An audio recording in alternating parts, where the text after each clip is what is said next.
So let me talk about this first. And it's something that needs to be discussed heavily. Okay. This is a family here.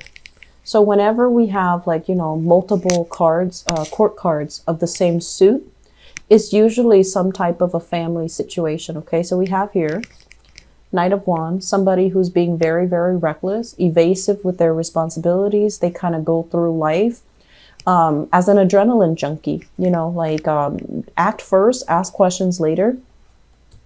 We have the Queen of Wands, which is like the matriarch of the family, somebody who's trying to settle down, trying to stabilize his or her life, trying to do the right thing, trying to take care of everybody.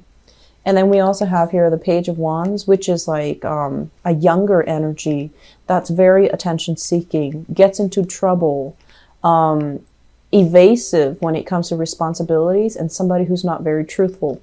There are some family issues creeping into the picture for this month.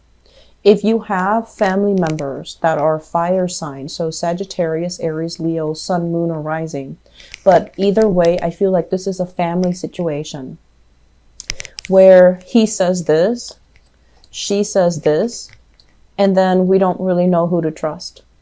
And I also feel like for some of you, there is, it feels to me like there is either a patriarch or a matriarch at stake who's trying to decide, you know, like who has like some money, and they're trying to decide, like they might have inheritance, they might have physical property, like assets, cars, houses, land, stocks, bonds.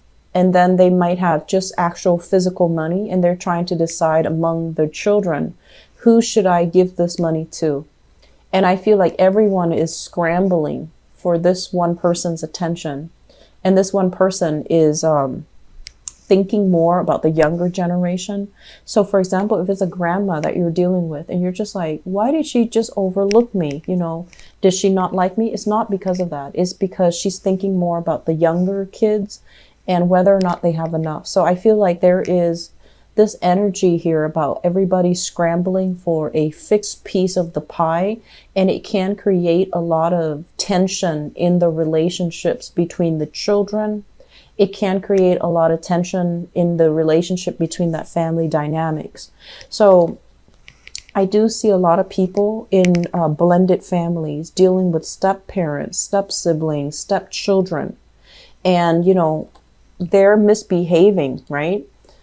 But people are misbehaving, but it's almost like your role, because it's complicated, you know, with blended families. Everyone's role is very, it's not clearly defined. So on the one hand, you feel like I should do this, I should, you know, put these people in their place, but you feel like it's not really your place and you don't want to step on anybody's toes. And then likewise, you could be a father, you know, dealing with rambunctious children.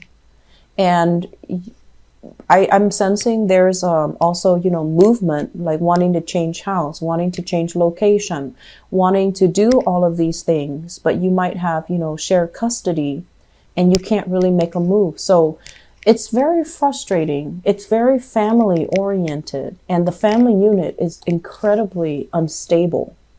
It seems like there are too many people involved, too many mothers, too many children, too many fathers, too much energy contained in a very, very small environment. Tempers are flaring. And I also feel as well, for those of you who are not dealing with this in terms of blended families, I feel like you're trying to change your location, but there are restrictions.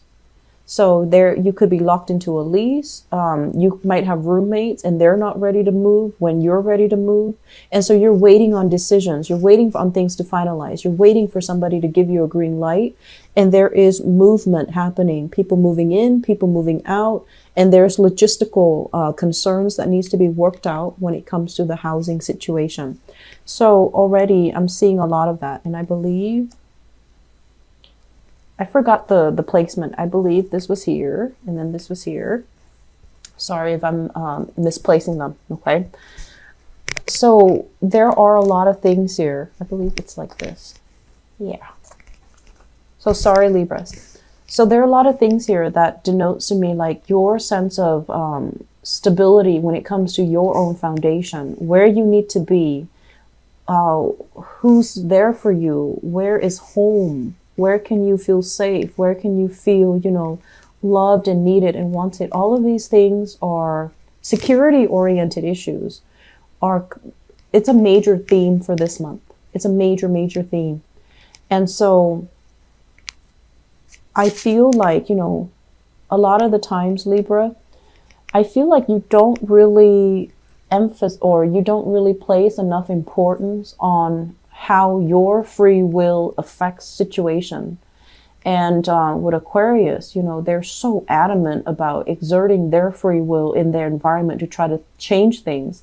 And they do it in a very dogmatic way. So their energy is like all over the spread. And then I don't know how Geminis do it. I'm not very familiar with the way that they act, but I feel like with Geminis, they know how to navigate, you know, the human interactions in order to get what they want. They know how to navigate those things, and they're very observant. So they know who to avoid, who to ask for help. But usually they do ask other people for help in order to get where they need to go. And they're very, very good and, you know, diplomatic about that. Whereas for you guys, I feel almost like what will be will be. What other people decide, that's what I'm going to go with. So rather than exercising, you know, your own free will, staying ahead of the curve and really going out and kind of like making these decisions on your own, I feel like this spread is more about inaction. It's about lack of activity, lack of momentum, lack of free will, lack of like accountability. And I don't like to see this for you guys. I've seen it for a few months, and I don't like this energy, because when we lack accountability and decisions are made for us, and then, you know, a few months down the line, we're not where we need to be, we blame other people, we blame other actors, we blame our circumstances on other things rather than taking accountability for our own actions and for getting us where we need to go. So I feel like that's the recurring theme here. And so once again, you really need to exercise your free will. You need to be a little bit more proactive, you know, about what do I need to change in my life? What areas am I not happy with? Is it the living situation? It very well could be here with the Four of Wands. Is it the family unit? Family is definitely supportive, but they're coddling you, they're babying you, they're treating you almost like children who can't, you know, take care of yourself. And that energy can really hold you back from becoming the person that you're meant to be. You know, if they're like constantly, oh, it's okay, or it's not your fault, you embody that energy where you go into the world and you feel like you're like behind the curve or behind your peers when it comes to doing things. And you're also, you know, coddled so much where you're behind the curve when it comes to taking accountability of your actions, taking care of yourself, being independent, being strong, being able to, you know, get yourself out of trouble. So if someone constantly comes to our rescue, right, they're not really allowing us to critically think our way out of danger, think our way out of trouble. They're not really allowing us an opportunity to exercise our own free will, our own critical thinking skills. So I feel like that's what's really happening here. On the one hand, family is a great support system, but on the other hand, it's preventing you from being you. It's really downplaying your own sense of individuality. And I feel like this collective energy, it's like everyone is, you know, loyal to one person. Everyone does what that one person says, possibly a very strong matriarch in the family, and no one is able to take care of themselves. No one is able to stand up and say, no, you're wrong, even when the person is wrong, because there's some fear here. There's some herd, like bandwagoning type of energy I feel in this spread. So let me just talk about, you know, let's look behind that energy and talk about the individual spread, okay? Or I'm sorry, the individual cards. So this is overall about wealth, generating wealth, doing things so that we can become very independent. This is the independent woman or man, because the cards are not they're not gender specific. So this is kind of like, what can we do in order to create wealth for ourselves, in order to be independent, to be able to take care of ourselves, to be able to, you know, have the leisure time and not be a slave to money, not be so insecure about our job, where our job is going to take us, whether or not we're going to lose our job. And when it shows up in the reverse position, I feel like you're at a point where you understand how important it is. You're looking at other people that have all of these things, you know, that have that stability. And you're just like, I want to be like that. And you're also looking at people who are very, very materialistic. They have a lot of wealth. They have a lot of prosperity, but they're not very happy. And so you're looking at both sides of the story, or both sides of the equation, and you're just like, how do I reach that middle ground? How do I have enough without being a slave to money?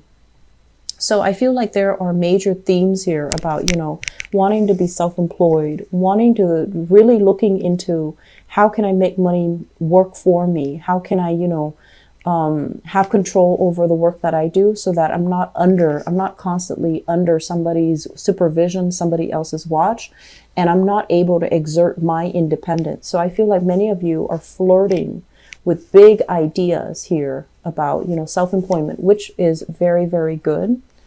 I feel like the problem, though, coming into the picture is this, the Page of Wands.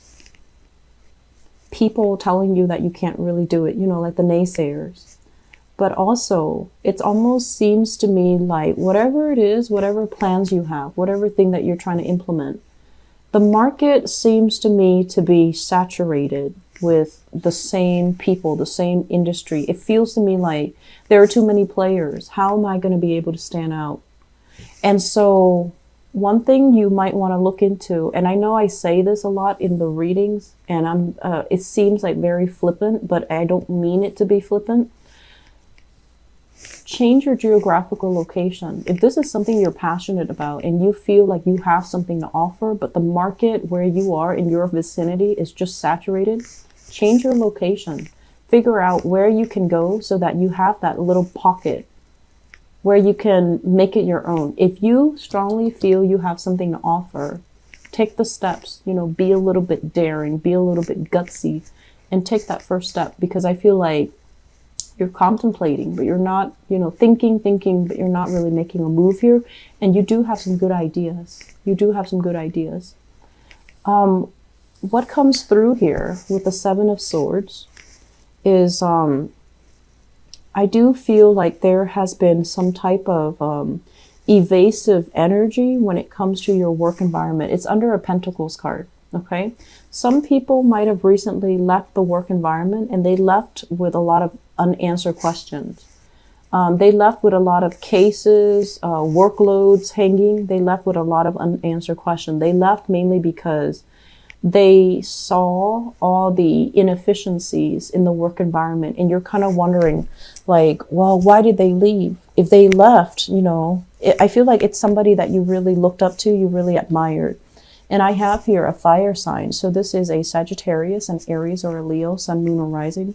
Someone spirited, someone fair, someone who's has a really good heart, you know, helps you when you need help, someone who doesn't abuse their power.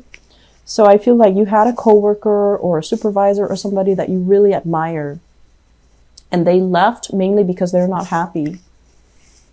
They have a lot of skills. They have a lot of other things that they can do. So I feel like they're scanning the horizon and they're looking for more. And so their presence left a little bit of a vacuum, and it also makes you feel like, well, if they left, maybe I should leave too. But you also have to understand, their reason for leaving is going to be different from you. So if you're following in their footsteps and trying to, you know, create an opportunity for yourself to leave, is that really the right thing to do? Do we follow in other people's footsteps, or do we carve a path for ourselves? Okay.